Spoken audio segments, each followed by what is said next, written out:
जय हिंद और नमस्कार। ग्रोथ मोड यूपीएससी के इस सप्ताह के रिसर्च एडिटोरियल एनालिसिस के इस प्रथम सत्र में मैं ध्रुव जानी आप सभी महत्वाकांक्षी छात्र एवं अन्य दर्शकों का स्वागत करता हूं। आज इस कार्यक्रम के तहत हम लोग दो महत्वपूर्ण लेखों को साइमल्टेनियसली देखने का प्रयास करेंगे। प्रथम लेख जो है, जो कि इस सेशन में जिसकी चर्चा हम लोग करेंगे, वो द हिंदू से प्रदर्शित हुआ था, और सेकंड सेशन का जो लेख रहेगा वो टाइम्स ऑफ इंडिया से प्रदर्शित हुआ था। दोनों ही अपने अपने रूप में महत्वपूर्ण है, इसीलिए हमारी रिसर्च टीम ने यहाँ उनको चयनित किया और आपके सामने मैं प्रेजेंट कर रहा हूँ। साथ ही अगर इस सेगमेंट की बात करें, रिसर्च एडिटोरियल एनालिसिस के सेगमेंट की, तो आमतौर पे जो भारत में संधि सेवाएं होती है, संधि सेवा व अन्य प्रतियोगिता परीक्षा, उसमें जनरल स्टडीज़ का महत्व अधिक होता है। जनरल स्टडीज़ के जो अलग अलग विषय होते हैं, जिसमें आमतौर पे मानविकी विषयों का समावेशन होता है, वे जो है उन विषयों का थोड़ा गहरा अध्ययन वहाँ परीक्षक की मांग होती है। प्लस सामान्य अभ्यास, सामान्य अध्ययन के साथ ही उसमें एक करंट अफेयर्स नाम का बहुत ही महत्वपूर्ण विषय रहता है। आमतौर पे करंट अफेयर्स अन्य परीक्षाओं में महत्वपूर्ण नहीं रहता है, मगर अगर सरकारी परीक्षाओं की बात करें, संधि सेवाओं की बात करें या अन्य प्रतियोगिता परीक्षाओं की बात करें, तो ये करंट अफेयर्स बहुत ही महत्वपूर्ण रहते हैं, जिसमें रीजनल, नेशनल और इंटरनेशनल इंपॉर्टेंस के जो समसामयिक विषय होते हैं, जो रोज बरोज के बनाव होते हैं, उनको यहाँ हम लोग कवर करते हैं एडिटोरियल के आधार पर, ताकि हमारा प्रिलिमिनरी जो पोर्शन है वो भी कवर अप हो सके। एलिमेंट्री माहितियाँ जो है करंट अफेयर्स को लेके, वो भी यहाँ हम लोग देख सकते हैं, और साथ ही में जो मुख्य परीक्षा में जो मांग होती है, जो एलिमेंट चाहिए, वो भी हम लोग यहाँ से निकलने का प्रयास करते हैं। जैसे आंसर राइटिंग स्किल्स है, या आप समझ लीजिए कन्विंसिंग पावर है, ठीक है, कंपैरिजन कैपेबिलिटी है, इत्यादि चीज़ है। तो हम लोग यहाँ रोज बरोज इस एडिटोरियल्स को लेकर यहाँ बात करते हैं, और उसमें से जो हमारे लिए, हमारी परीक्षाओं के लिए महत्वपूर्ण हो, उन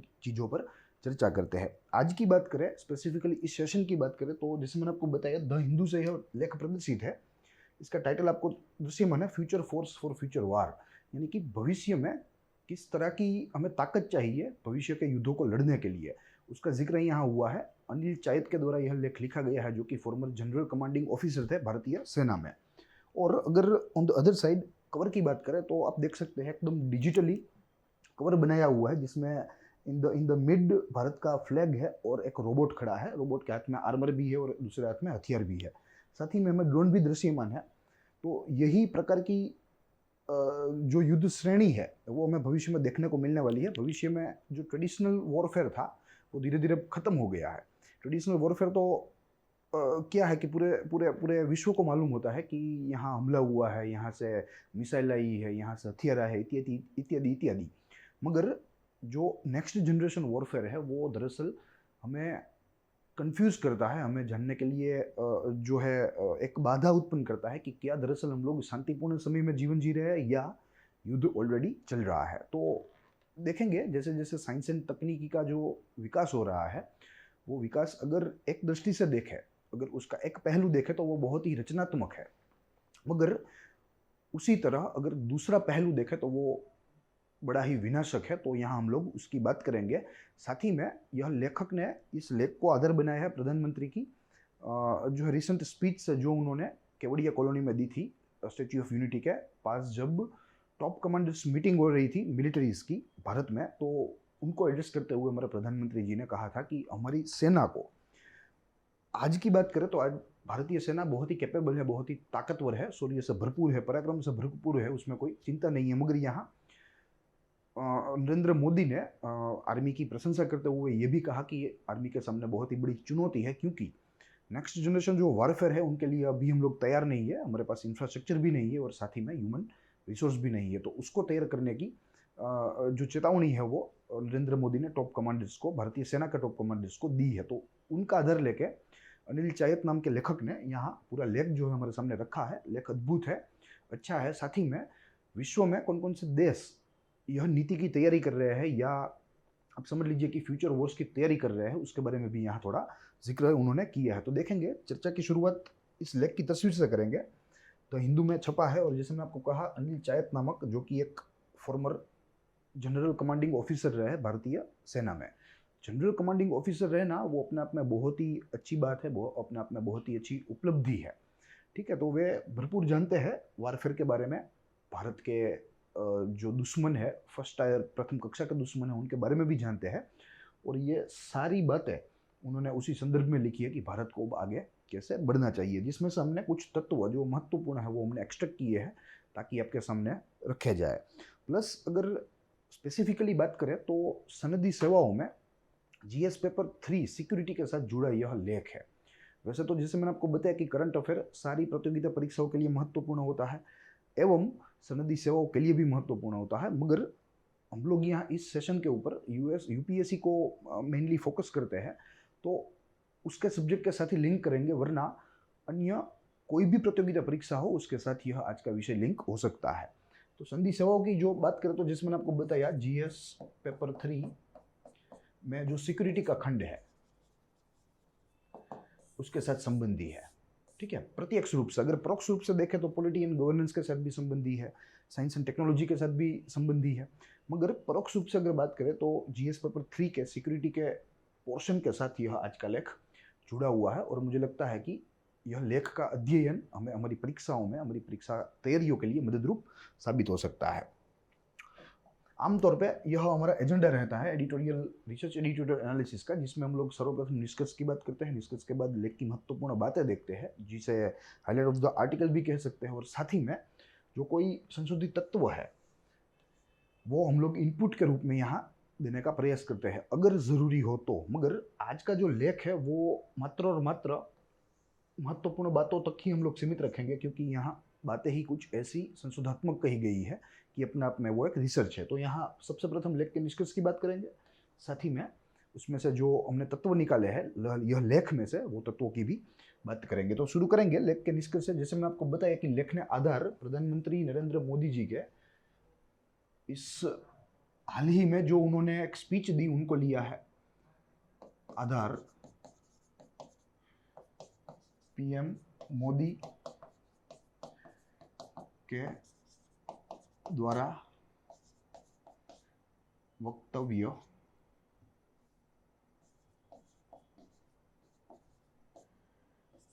को बनाया है। यह वक्तव्य नरेंद्र मोदी जी ने जहां स्टैच्यू ऑफ यूनिटी के पास, जहां केवड़िया कॉलोनी है गुजरात में, जहां मिलिट्री कमांडर ऑफिसर्स की कॉन्फ्रेंस चल रही थी, मिलिट्री कमांडर कॉन्फ्रेंस,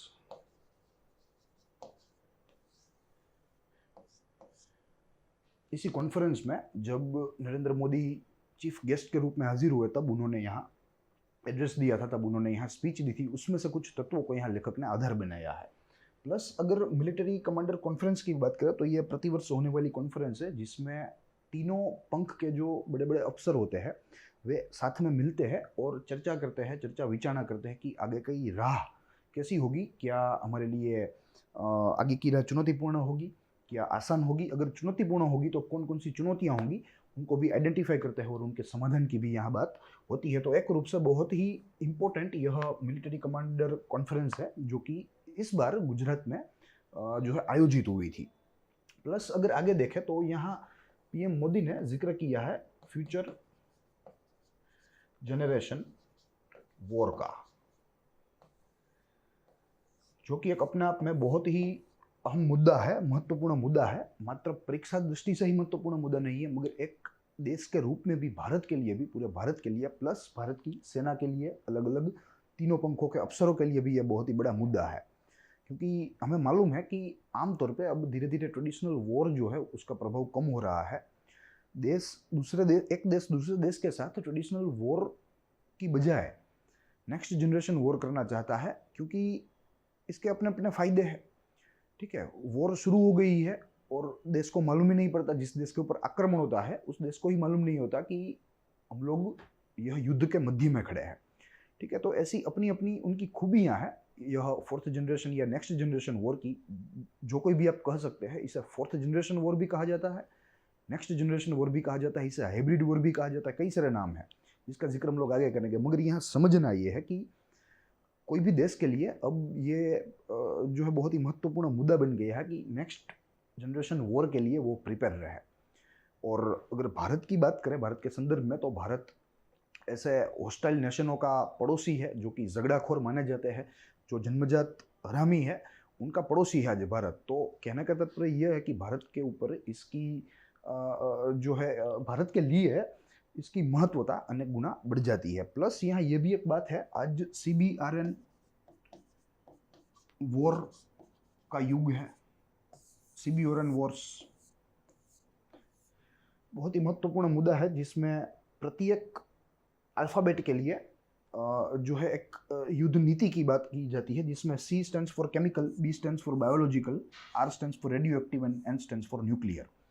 ठीक है, तो इतने सारे प्रकार से आज इस जमाने की वार हो सकती है। ट्रेडिशनल जो मेथड है, परंपरागत युद्ध जो पद्धति है, अब उसको अलग अलग देश बाजू में रख रहे हैं और इनके ऊपर निर्भर हो रहे हैं, जिसमें केमिकल से भी हमला हो सकता है, बायोलॉजिकल वेपन यानी कि कोई कीटाणु, कोई वायरस, जैसे हमने सुना था चीन के मामले में, जब कोरोना वायरस नया नया आया और जब ये जो है अभी प्रस्थापित नहीं हुआ था कि ये फैलाया गया है या प्राकृतिक रूप से फैल गया है, तो उस समय पूरी दुनिया चीन को देख रही थी कि तुम बायोलॉजिकल वार कर रहे हो पूरे विश्व के साथ, मगर ऐसा कुछ साबित नहीं हो सका, ये अलग बात है, मगर ये वार हो सकती है, उसमें कोई हमें शंका नहीं है। साथ ही में रेडियो एक्टिव यानी कि कोई रेडियो एक्टिव तत्वों के साथ जो है छेड़खानी कर दे तो उससे भी वार जो है वो हो सकती है। और रेडियो एक्टिव एलिमेंट्स का जो कंसेप्ट है वो फिल्मों में भी हमें देखने को मिलता है, चाहे वो अंग्रेजी फिल्म हो, हॉलीवुड की हो या बॉलीवुड की हो,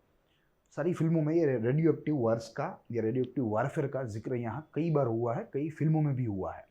तो आज ये एक वास्तविकता है और ये हमें स्वीकारनी चाहिए। और साथ ही में न्यूक्लियर तो है ही, since 1945 we are all aware with nuclear weapons. कैसे अमेरिका ने जापान के 2 सिटी के ऊपर बम गिराया और उन 2 सिटियों को तहस नहस कर दिया, इतना तहस नहस कि आज दिन तक जो उसके रिपरकशंस है वो वहाँ के दोनों ही सिटी में, नागासाकी और हिरोशिमा में देखने को मिलते हैं, इतने वर्षों के बाद भी, लगभग 75 वर्षों के बाद भी। तो ये पूरी कहानी है, ये रही निष्कर्ष की बात। अब अगर महत्वपूर्ण बातों की बात करें तो यहाँ नरेंद्र मोदी जी ने साफ तौर पे कह दिया हमारे कमांडर्स को, मिलिट्री के, कि आप लोग अच्छे हो, निपुण हो, शौर्य से भरपूर हो, पराक्रमी हो, कोई प्रश्न नहीं है, मगर 4th जनरेशन वॉरफेयर के लिए we are not ready and you need to think. Narendra Modi ji ने ऐसी एक चेतावनी रूप में जो है एक आप समझ लीजिए एक वार्निंग दिया, एक संदेशा दिया हमारी टॉप मिलिट्री लीडरशिप को, और कहा कि आप लोग जल्द से जल्द 4th जनरेशन या हाइब्रिड जनरेशन वॉर के लिए प्रिपेयर हो, तालीम ले, इंफ्रास्ट्रक्चर डेवलप करें, ताकि भारत को आगे के समय में किसी भी देश ऐसी 4th जनरेशन या नेक्स्ट जनरेशन वॉर से जो है उसे दबा ना सके, उसे हरा ना सके। तो ये एक प्रथम बात रही यहाँ लेख की जो महत्वपूर्ण है। प्लस यहाँ अलग अलग नाम का भी जिक्र हुआ है कि यह जो नेक्स्ट जनरेशन वॉर है इसे कौन कौन से नाम से जाना जा सकता है। तो कई सारे नाम है, एक सूची है जिसमें से कुछ नाम मैं आपके सामने लिखता हूं। सबसे प्रथम तो 4th जनरेशन, इसे नेक्स्ट जनरेशन भी कहा जाता है, इसे हाइब्रिड वॉर भी कहा जाता है, इसे कंपाउंड वॉर भी कहा जाता है, एक्सेट्रा एक्सेट्रा। ठीक है, तो इतने सारे नामों से यह भविष्य की जो युद्ध नीति है वो जानी जाती है। और जो हमने परंपरागत युद्ध पद्धतियों में देखा है कि कैसे आर्म्स एंड एम्यूनिशंस के ऊपर मैक्सिमम फोकस रहता है, मैक्सिमम उसके ऊपर ही ध्यान केंद्रित रहता है, या आर्म्स एंड एम्यूनिशंस ही दरअसल युद्ध को प्रभावित कर सकते हैं, मगर यहाँ आर्म्स एंड एम्यूनिशंस का कोई रोल ही नहीं है। ये इस जनरेशन की वार की खूबी है, या आप इसे विशेषता भी कह सकते हैं। ठीक है, यहाँ मात्र और मात्र जो यूज होगी वो होगी टेक्नोलॉजी। टेक्नोलॉजी की मदद से दुश्मन अपने देश से या अपने घर से बाहर भी निकले हुए, बाहर भी ना निकल के सामने वाले देश को या दुश्मन देश को घुटने पे ला सकता है। तो ये टेक्नोलॉजी की ताकत है, और इसी से जो भविष्य की लड़ाई है वो लड़ने वाली है, ऐसा प्रधानमंत्री का मानना है, और इसीलिए उन्होंने चेतावनी दे दी है। टेक्नोलॉजी में भी मुख्य रूप से बिग डेटा, एनालिटिक्स, साथ ही में रोबोटिक्स, जो हमने कवर पेज पर देखा था, एक रोबोट खड़ा था, एक हाथ में आर्मर था, एक हाथ में हथियार था। ठीक है, तो भविष्य में लड़ने के लिए हमारे जवान नहीं जाएंगे, मगर जाएंगे रोबोट।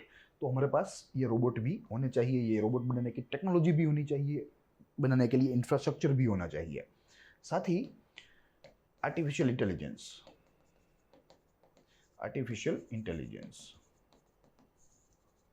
एंड मशीन लर्निंग,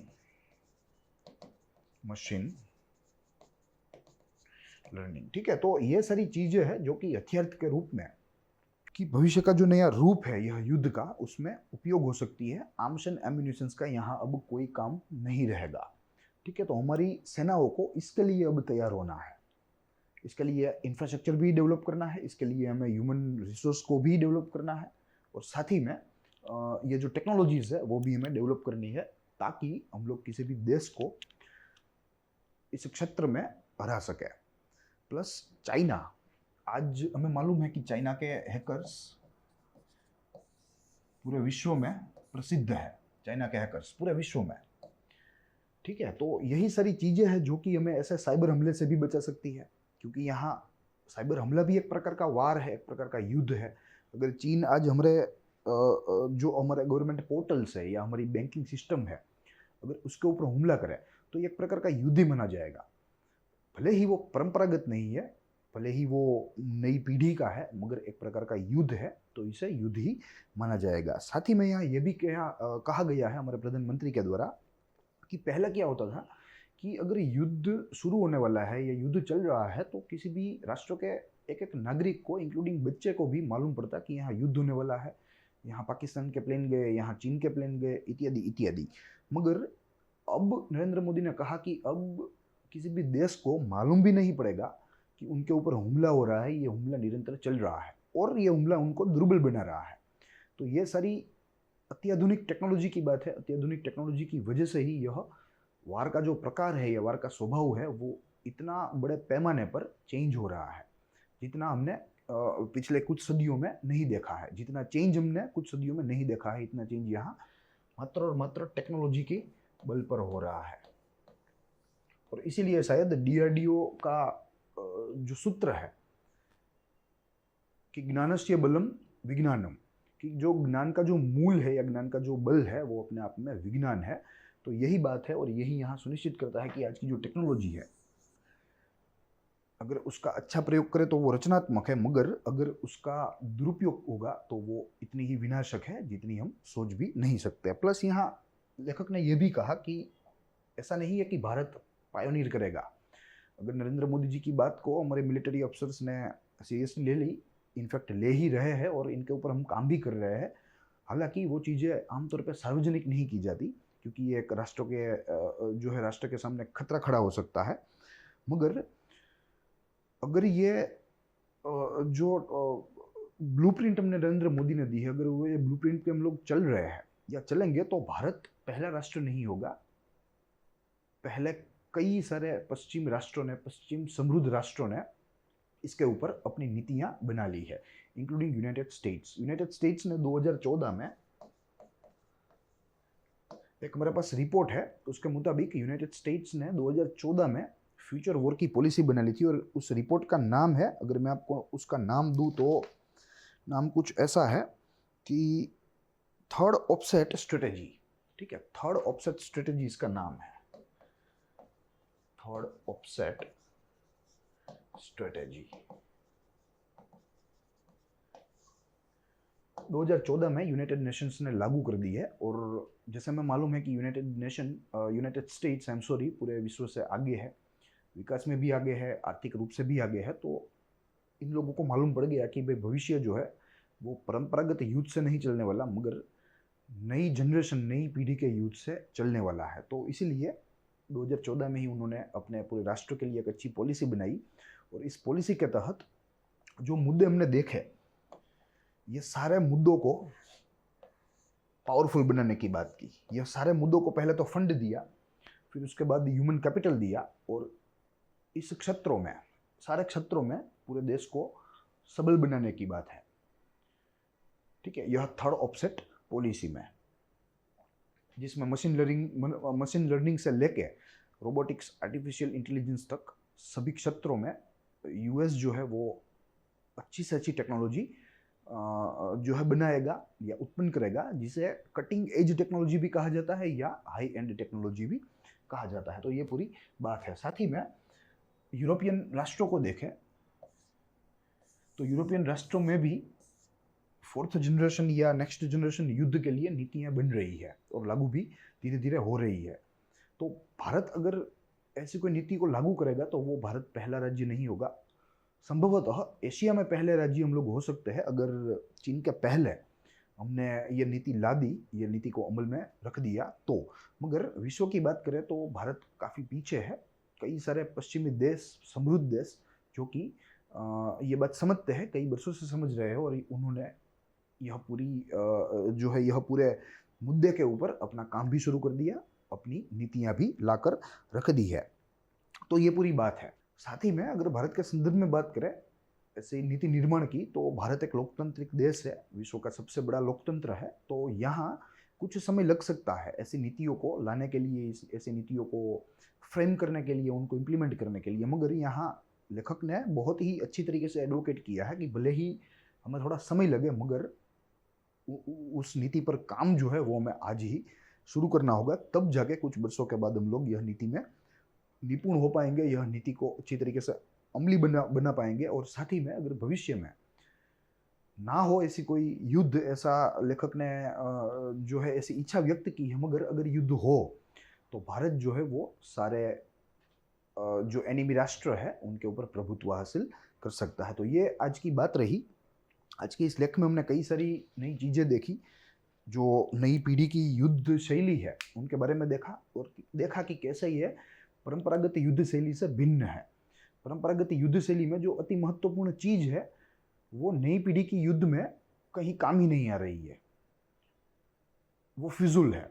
ठीक है, तो इस तरह कुछ परंपरागत युद्ध का और नई पीढ़ी के युद्ध का स्वभाव भी भिन्न है, और इस नई पीढ़ी के युद्ध शैली में काफ़ी सारी विशेषताएं भी है। तो I hope you enjoy the lecture. हम लोग मिलेंगे अगले सेशन में इसी एडिटोरियल के आज के दिन ही।